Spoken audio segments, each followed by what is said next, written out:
मेरा गुस्से की शिद्दत से बुरा हाल हो रहा था। समझ नहीं आ रहा था कहाँ जाऊँ, क्या करूँ। घर वालों ने मेरे साथ बहुत ज्यादती की थी। महज पैसे के लिए अंधे शख्स के साथ ब्याह दिया था। एक ऐसा इंसान था जो अपनी मर्जी से दुनिया को भी नहीं देख सकता था, कहीं पे अकेले आ जा नहीं सकता था। मेरा हमसफर बना दिया गया था। उन्हें तो इस चीज का फायदा हो गया था कि जरूरत को पूरा करने के लिए पैसे मिल गए थे, मगर मैं कहाँ जाती। मुझे तो कोई रास्ता नजर नहीं आ रहा था। तभी दरवाजे के पास खटखट की आवाज सुनाई दी। फिर दरवाजे के अंदर आता दिखाई दिया। इसके साथ उसका वो मिलनर्स भी मौजूद था जो हर वक्त उसके साथ रहता था। उसे कमरे में बिठा कर वापस चला गया और जाते जाते मुझे कहने लगा कि अगर किसी भी चीज़ की ज़रूरत हो, कोई भी मसला हो, तो मुझे आवाज़ देकर बुला लीजिएगा। मैं साथ वाले कमरे में हूँ। मैं मैंने आंसू बहाते सर हिला दिया और मेरा शोर मेरे पास बैठ गया और अपने हाथों से टटोल कर मेरी तरफ देखने लगा था। गुस्से में एक लहर मेरे वजूद में दौड़ गई थी। मैंने उसका हाथ पीछे झटक दिया था। उसके चेहरे पर हैरत या असरात उभरे। शायद वो अमल के रद्द अमल को तैयार नहीं था। वो तो ये समझ रहा था कि मैं गरीब खानदान की लड़की हूँ जो उसकी दौलत से पागल होकर शादी कर ली। उसे धोखा हो दे सकती थी। मैं एक पल भी उसे अपने बर्दाश्त नहीं कर पा रही थी। वो मुझसे बातें कर रहा था, मेरी पसंद नापसंद के बारे में पूछ रहा था, मगर मैं कुछ भी नहीं सुन रही थी। मेरा जहन यही ताने बाने बुन रहा था, मैं उस शख्स कैसे जान छुड़ाऊं। बार बार मेरी निगाहों के सामने उमर का चेहरा आ रहा था। तब मेरे ही जहन में एक आइडिया आया और मैं जल्दी से कहने लगी, मैं अभी कपड़े बदल कर आती हूँ। इतने हैवी कपड़ों की वजह से थक गई हूँ। आप इतनी देर में आराम कर लें। उसे बिस्तर पर लिटाकर मैं ड्रेसिंग रूम में कपड़े बदल कर कमरे से बाहर निकल गई। अब मुझे समझ नहीं आ रही थी कि मैं उस मुलाजमा को कहाँ से ढूंढूं जो इस घर में मुस्तकिल रहती है और जिसने मुझे आते साथ ही अपनी मजबूरियों की लंबी लंबी दास्तान सुनाई थी। और अब मैं सोच रही थी कि उसकी मजबूरी को क्यों ना अपने फायदे के लिए इस्तेमाल करूं। मैं बाहर निकल आई। सामने ही एक तरफ मुलाजमीन और सामने ही चौकीदार था। वो मुझे देखकर हैरान रह गया। बेगम साहिबा, आप इस वक्त बाहर क्या कर रही हैं? आपको कोई काम था? मैंने उसे कहा, मुझे नूरी से बात करनी है। कहाँ है वो? उसे बुलाओ। तभी चौकीदार नूरी को बुलाकर लाया। वो शायद सो रही थी। हैरान नजरों से मुझे देखने लगी। कुछ चाहिए था बेगम साहिबा? मैं उसका हाथ पकड़कर लाउंज में ले आई और अपने हाथ में पहनी हुई एक कीमती सोने की अंगूठी उसके हाथ पर रख दी, जो बरी में मेरे शोहर ने जेवरात के साथ मेरे लिए भिजवाई थी। मुझे वो बहुत पसंद आई थी, मगर अब जो मैं करने जा रही थी उसके लिए मुझे अपनी पसंदीदा चीज़ों की कुर्बानी देना इतना मुश्किल नहीं लग रहा था। मैंने नूरी को कहा, तुमसे मुझे काम है और अगर तुम मेरा काम करो तो मैं इससे ज्यादा तुम्हें पैसे दूंगी। तुमने कहा था कि तुम्हारी बेटी बीमार है, उसके इलाज के लिए तुम्हें पैसे चाहिए। वो हैरान नजरों से मुझे देखने लगी। मैंने उससे कहा, मैं तुम्हारी बेटी का इलाज भी करवाऊंगी और तुम्हारी तमाम जरूरियात को भी पूरा करूंगी। बस तुम मेरा काम करना होगा। जब मैंने उसे ये बात बताई तो वो हक्का रह गई। फिर दोनों कानों को हाथ लगाने लगी। मेरे बंदे को अगर ये पता चल गया तो न जाने क्या होगा। बेबी जी, आप ऐसा मत करें। मगर मैंने उसे बाजू से पकड़कर झंझोड़ दिया। उसे कहने लगी, तो फिर मैं तुम पर चोरी का इल्जाम लगाकर तुम्हें घर से निकलवा दूंगी। वो फटी फटी आंखों से मेरे चेहरे की तरफ देखने लगी। उसके पास कोई चारा नहीं रहा। वो मेरी बात मान गई। जब भी वो सर झुकाए मेरे साथ कमरे में चली गई। उसे मैं अपनी जगह बिस्तर पर लिटाकर खुद कमरे से बाहर निकल आई और तकरीबन 1 घंटे के बाद वो कमरे से शिकस्ता अंदाज में निकली तो खुशी की एक लहर मेरे वजूद में दौड़ने लगी। मैंने उसका शुक्रिया अदा किया और झुकी नजरों के साथ वो वहां से चली गई। वो गरीब थी मगर बेगैरत नहीं थी। मजबूरी की वजह से ये काम करना पड़ा था। मैं जब कमरे में आई तो मेरे शोर सो रहा था। मैं भी एक जगह पर लेट गई थी और सोचने लगी कि बर वक्त मेरे दिमाग ने काम किया, वरना उस शख्स को बर्दाश्त करना मेरे लिए मुमकिन नहीं था। वो मुझसे बहुत अच्छे तरीके से बात करता, मेरा बहुत ख्याल रखता, मुझसे बात करता था, मगर उसे देखकर नफरत का एहसास मेरे पूरे वजूद में छा जाता और मुझे सख्त नागवारी का एहसास होने लगता था। मेरा तो दोबारा अपने अम्मी अबू से बात करने का दिल ही नहीं कर रहा था। जो कुछ उन्होंने मेरे साथ किया था, इसके बाद मैं वापस जाने पर तैयार नहीं थी। फिर एक दिन अम्मी खुद आ गई और रोते हुए मुझे गले लगा लिया और शिकवा करने लगी कि तुम इतने दिन से एक बार भी मिलने के लिए नहीं आई। अम्मी की बात सुनकर मेरा दिल फिर से भर आया। तभी मेरा शोर कहने लगा कि तुम इनके साथ कुछ दिन के लिए चली जाओ। मैं अम्मी के साथ रहने के लिए आ गई और फिर एक दिन मेरी उमर से मुलाकात हुई। उसको देखकर पुरानी मोहब्बत बेदार हो गई। उसने भी शिकवा कर नजर मुझ पर डाली और दोबारा से अपने काम में मसरूफ हो गया। उस वक्त छत पर पतंग उड़ा रहा था। काफी देर तक नजरअंदाज करने की कोशिश की, मगर जब खुद पर काबू न पा सके तो वे आखिर में दिल के हाथों मजबूर होकर उसकी तरफ मुखातिब होकर बैठी थी। और फिर उसकी शिकवे भरी बातें सुनकर मुझे अंदाजा हो गया कि वो बहुत दुखी है। उससे ज्यादा तो मैं की दुखी थी। इस सब में मेरा कोई कसूर नहीं था। उसके चेहरे की तरफ देखते हुए मेरे जहन में वो घिनौना ख्याल आया और मैं सोचने लगी कि इस ख्याल की तकमील तक कैसे पहुंचाऊं। घर आने के बाद मैंने अपने मंसूबे पर अमल दरामद करना शुरू कर दिया और वो मुलाजमा अपनी मजबूरी की वजह से मेरी बात मानने पर मजबूर थी। उसकी तरफ से तो मुझे इत्मीनान था कि वो ये बात किसी को नहीं बता सकती। दूसरी तरफ अली था, जो मेरे शोहर का चमचा था। उसका बहुत ज्यादा मुखलिस था, हर बात उसे बताता था उसे रास्ते से हटाने के लिए। फिर मैंने ये मंसूबा बनाया, आधी रात को फ़ोन करके मैंने उसे कमरे में ये कहकर बुलाया मेरे शोहर की तबीयत खराब है। वो फ़ौरन से कमरे में आ गया। तब मैं चीखने लगी, शोर मचाने लगी। मेरा शोहर भी हड़बड़ाकर उठ बैठा और जब मुझसे रोने का सबब पूछा, मैं उसे कहने लगी कि अली मेरे साथ बदतमीजी करने की कोशिश की है।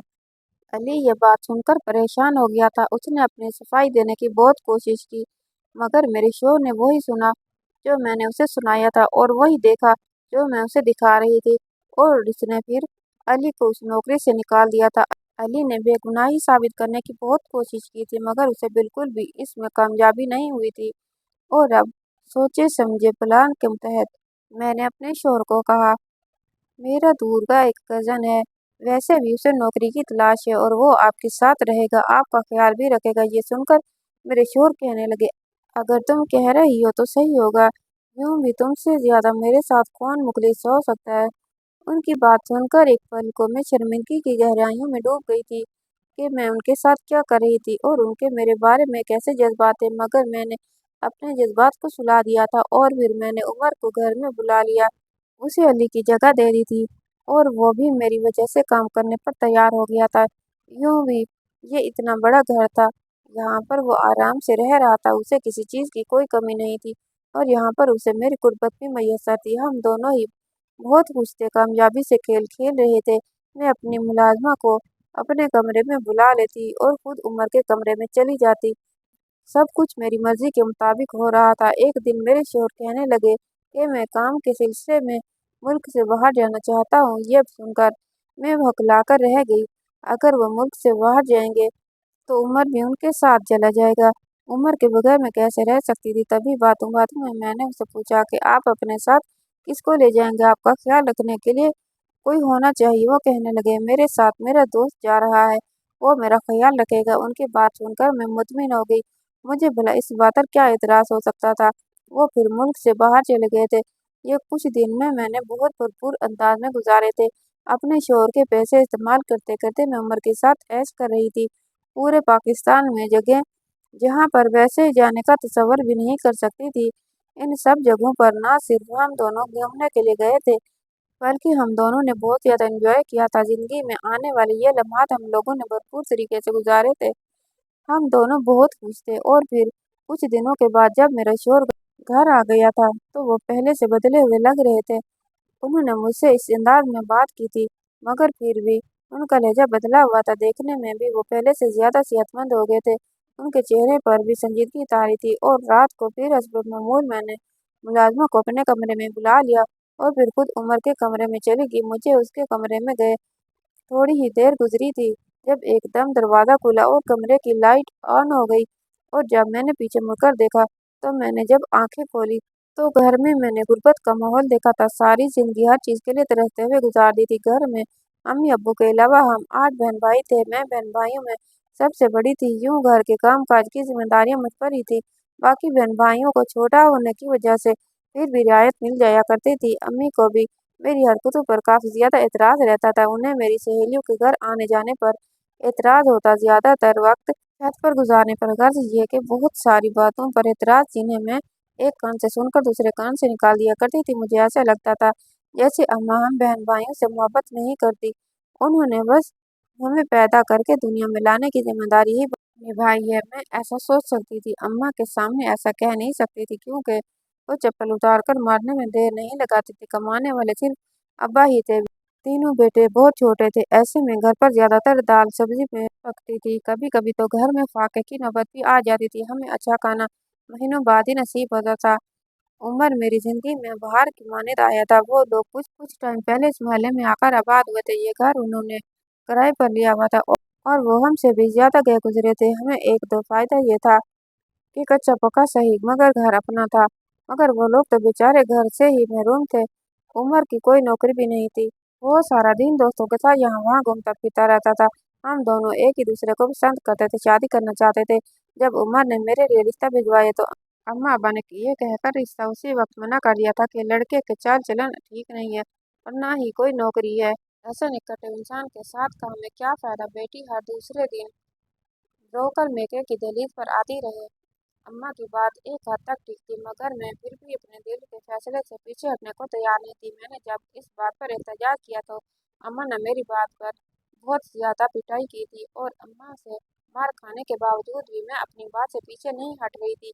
इन्हीं दिनों अम्मा अब्बा न जाने क्या बातें कर रहे थे और मुझे ऐसा लग रहा था जैसे वो लोग मेरे बारे में कोई खिचड़ी पका रहे थे। मगर मैं ये भी जानती थी कि मेरी मर्जी के बगैर कुछ भी नहीं कर सकते, क्योंकि वो जानते थे कि मैं काफ़ी ज़्यादा तेज़ लड़की हूँ। तभी एक दिन अम्मा ने मुझे कहा कि अब्बा ने मेरा रिश्ता अपने बॉस के साथ तय कर दिया है। ये बात सुनकर मैं हक्का-बक्का रह गई।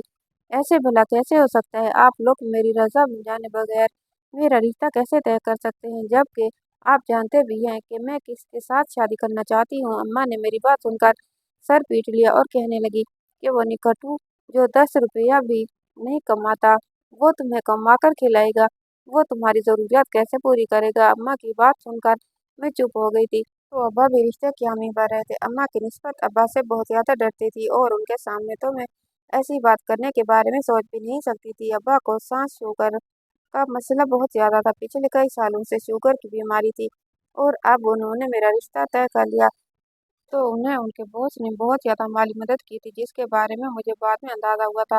और फिर जब शादी से पहले मेरे लिए कीमती ज़ेवरात और ढेर कपड़े आए तो ये देखकर कुछ पल के लिए मैं भी वक्ती तौर पर रह गई थी और फिर शादी की तैयारियां करने लगी थी। जब मुझे अम्मा ने डरते डरते शादी वाले दिन ये बताया कि मेरा होने वाला शोहर अंधा है, उसे नजर नहीं आता, तो ये सुनकर मैंने एक झटके से सर उठाया था। अम्मा, आप लोगों ने मेरी जिंदगी बर्बाद कर दी। आखिर आप लोगों ने क्या सोचकर उस शख्स से मेरी शादी की है? मेरी हालत देखकर अम्मा गड़बड़ा गई और कहने लगी, अरे तो क्या हुआ, लड़का बहुत अमीर है, पैसों में खेलेगी तो। और तुम्हारे अब्बा कह रहे थे कि उसका इलाज मुमकिन है। कुछ टाइम पहले ही एक्सीडेंट से उसकी नज़र चली गई है और ये भी हो सकता है कि वो ऑपरेशन करवा ले तो उसकी नज़र वापस आ जाएगी। फिक्र क्यों करती हो? अम्मा की बात सुनकर मैं चुप हो गई, मगर दिल में उस शख्स के लिए बेइंतहा नफरत पैदा हो गई थी। उस नफरत ने मुझे बगावत करने पर उकसाया और मैं नफरत की आग में गुनाह की तरफ चली गई, जिसने अपने पैसे के बलबूते पर मजबूरी होने के बावजूद भी मुझे खरीद लिया था और मुझे मेरी मोहब्बत से दूर कर दिया था। मैं दिल में बेतहाशा से नफरत और बदगुमानियां लेकर उसके घर में आई थी। उसे अपने रूबरू देखकर मेरे दिल से उसके लिए नफरत कम नहीं हुई थी, बल्कि मैं तो इस कमजोरी से फायदा उठाने का सोच रही थी और बिल आखिर मैं अपने मकसद में कामयाब हो रही थी। बल्कि एक तरह तो मैं इस घर में खुश थी। एक तो मुझे उसकी गुर्बत भी बर्दाश्त नहीं करनी पड़ी थी और दूसरा मेरा महबूब हर वक्त मेरे पास रहता था और मैं पैसे में खेल रही थी। हर आसाइश मुयस्सर थी। अब जब हम दोनों सारी दुनिया से बेखबर होकर एक दूसरे में मदहोश हो गए थे, तो कमरे की लाइट ऑन होने पर हम दोनों हड़बड़ाकर उठ बैठे। दरवाजे के बीचों बीच मेरा शोहर खड़ा था। वो बिल्कुल सामने देख रहा था। उसे देखकर एक पल को मेरी सांस रुक गई, मगर उसके अंधा होने का सोचकर मेरी सांस में सांस आई थी। काफी देर तक वो वहीं खड़ा रहा। उसे देखकर हम लोग फिर से एक दूसरे में मसरूफ हो गए थे। वो दरवाज़ा बंद करके वहाँ से चला गया।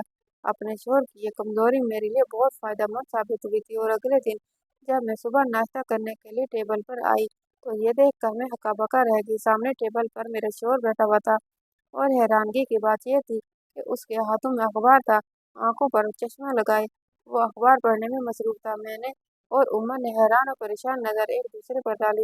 ये सब क्या था? तभी मेरे शोहर ने मुझ पर एक भरपूर नजर डाली और कहने लगे, मैं तुम्हें यह खुशखबरी सुनाना भूल गया था कि मैं बाहर अपनी आंखों का ऑपरेशन करवाने के लिए गया था और मेरी नज़र वापस आ गई है। उसकी बात सुनकर मेरा ऊपर का सांस ऊपर और नीचे का नीचे रह गया। उसका मतलब था रात जो कुछ भी हुआ था उसने देख लिया था। मेरे चेहरे के तासरात देखकर वो जख्मी से अंदाज में मुस्कुराया और कहने लगा, मैंने तुम पर एतबार किया था, तुमसे सच्ची मोहब्बत की थी। जब तुमने अली पर इल्ज़ाम लगाया था तो मैं तभी चौंक गया था और फिर ऑफिस में जाने के बाद अली को अपने ऑफिस में बुलाया तो हिचकिचाते हुए उसने मुझे बताया कि तुम झूठ बोल रही हो, उस पर इल्ज़ाम लगा रही हो। इस सब में न जाने तुम्हारा क्या मकसद है और तभी तुम्हारी हकीकत खुद जानना चाहता था। मैं किसी के मुंह से तुम्हारे बारे में कुछ भी नहीं सुनना चाहता था और मुझे खबर भी नहीं थी कि वो सच कह रहा है या झूठ कह रहा है। और अब जब मैं ऑपरेशन करवाकर वापस आया, तुमने जब मुलाजमा को मेरे कमरे में भेजा तो मैं ठिठक गया था। मुलाजमा भी मुझे अंधा समझ रही थी, मगर जब मैंने उससे बात की और उसे ये सब पूछा तो वह पहले तो डर गई और फिर रोते हुए कहने लगी, मैं मजबूर थी, मैंने जो कुछ किया मजबूरी की वजह से किया। उसकी बात को सुनकर गुस्से की एक शदीद लहर मेरे वजूद में सलात कर गई। तभी मैं अपना शक दूर करने के लिए उस कमरे में आया था, तो मुझे अंदाजा हो गया कि तुम ये सब क्यों कर रही थी। उसने मेरे हाथ में एक खाकी रंग का लिफाफा दिया और कहने लगा, इसमें तुम्हारी तलाक के कागजात हैं। मैंने तुम्हें अपने रिश्ते से आज़ाद कर दिया है। मैंने भी यकीनी से नज़र उस पर डाली थी। उसने तो मुझे माफ़ी मांगने का मौका भी नहीं दिया था और फैसला सुना दिया। तभी उसने एक फाइल मेरे हवाले की और कहने लगा, ये छोटा सा अपार्टमेंट मैंने तुम्हारे लिए खरीदा था, क्योंकि ये तुम्हारा तोहफा था, तुम्हारे लिए खरीदा था, तो ये मैं तुम्हारे हाथ में देना चाहता हूँ। अब तुम जो चाहो उसका करो और मुबारक हो। अब तुम आज़ादी अपनी मर्जी से ज़िंदगी गुजारने के लिए। हम दोनों दबे कदमों से वहाँ से निकले थे। ये भी गनीमत था कि उसने मेरे नाम अपार्टमेंट कर दिया था और मेरे बैग में भी अच्छे खासे पैसे मौजूद थे। वापस आते हुए मैं अपने कपड़े और तमाम ज़ेवरात भी उठा कर ले आई थी, जो कि काफ़ी टाइम तक हम दोनों की ज़रूरियात पूरी करने के लिए काफ़ी थे। हम दोनों उस अपार्टमेंट में आकर रहने लगे और फिर इद्दत मुकम्मल होते ही मैंने उमर पर जोर देना शुरू कर दिया कि निकाह कर लो। उसने मुझसे शादी कर ली थी। सारा दिन वो घर में रहता था। अब मेरे पास पैसे और ज़ेवरात ख़त्म होने लगे थे। अब मैंने चीखने चिल्लाने लगी थी। सुबह शाम मैं उमर को कहती कि कोई काम धंधा कर लो। आखिर कब तक यूं घर में बैठे रहोगे। जब भी मैं उससे ये बात कहती तो वह मुझे प्यार से टाल देता, मगर अब मेरी बर्दाश्त जवाब दे गई थी। अब मैं इसे गुस्से से कहती। इसी वजह से उसने मुझ पर हाथ उठाना भी शुरू कर दिया था। मैं जब भी उससे कमाने की बात करती तो वह मुझ पर गुस्सा करने लगता। मुझे अब उमर निकट इंसान लगता था। उसे तो काम करने की आदत भी नहीं थी। अम्मा की बात बिल्कुल सही थी। वो सिर्फ आवारागर्दी कर सकता था और अच्छी अच्छी बातें कर सकता था। उसके अलावा उसमें कोई और गुण नहीं था, मगर अफसोस के मैं उन्हीं खूबियों की वजह से उस पर मरती थी और अपना हंसता बसता घर उजाड़ कर बैठी थी। माँ बाप मुझसे नाराज थे, वो मेरी शक्ल भी नहीं देखना चाहते थे और यहाँ पर मैं हर वक्त चलते फिरते ही दिन गुजार रही थी। तालीम भी मेरी मैट्रिक तक थी। मुझे किसी अच्छी जगह पर नौकरी भी नहीं मिल सकती थी। तभी मैंने एक फैक्ट्री में काम करना शुरू कर दिया। सुबह से लेकर शाम तक मैं फैक्ट्री में काम करती रहती थी और जब घर आती तो मेरा शौहर अपने बिस्तर पर लेटा हुआ टीवी देखने में मसरूफ होता था। उसको देखकर गुस्से की लहर मेरे वजूद में दौड़ जाती और फिर सारे दिन की थकी हुई मारी मैं घर के काम करने में मसरूफ हो जाती। बार बार मेरी आंखों से आंसू बहते और मुझे अपने वो ऐश्वर्य दिन याद आ जाते जब मैंने अपने पुराने शौहर के घर में गुजारे थे। और अब तो वो दिन जैसा ख्वाब बनकर रह गए थे। मैं अपने गुनाहों की वजह से ये अजियत और जिल्लत भरे दिन गुजारने पर मजबूर हो गई थी। अम्मा के घर जाती तो वो भी मुझे देखकर मुंह दूसरी तरफ कर दिया करती थी। मैं रोते चेहरे के साथ वहां से वापस आती। मैं घर और नौकरी में जैसे गन चक्कर बनकर रह गई थी। मैं अब हर लम्हे पछताती रहती थी। अगर मैं अम्मा की बात मानती और थोड़ा सा सब्र से काम लेती, अपने शौहर को इज्जत और मोहब्बत देती। अम्मा ने जो कहा था कि ऑपरेशन के बाद वो ठीक हो जाएगा, मगर मैं ही उसकी नफरत में बावली होने जा रही थी। आज उसके साथ के घर में ऐशो आराम की जिंदगी गुजार रही होती। अब तो उसकी आंखें भी वापस ठीक हो चुकी थी। अम्मा सही कहती थी कि तुम सदा की जल्दबाज हो और आज उसी जल्दबाजी की वजह से मैं कहीं की नहीं रही थी। अब मुझे उमर के साथ हर हाल में गुजारा करना था, क्योंकि मेरा अपना गांव था और उमर को पता था कि मुझ पर वापसी के सारे दरवाजे बंद हो चुके हैं और मैं उसे छोड़कर कहीं नहीं जाऊंगी। और उस अपार्टमेंट में वो आराम से रहता था और मैं सारा दिन काम काज करके घर का चूल्हा जला रही थी। मुझ जैसी औरतों के साथ ऐसा ही इबरतनाक अंजाम होता है। कहानी कैसी लगी कमेंट बॉक्स में राय का इजहार कीजिएगा। वीडियो को लाइक और चैनल को सब्सक्राइब कर दीजिएगा। इंशाअल्लाह ताला अगली कहानी के साथ हाजिर होंगे। तब तक के लिए अल्लाह हाफ़िज़।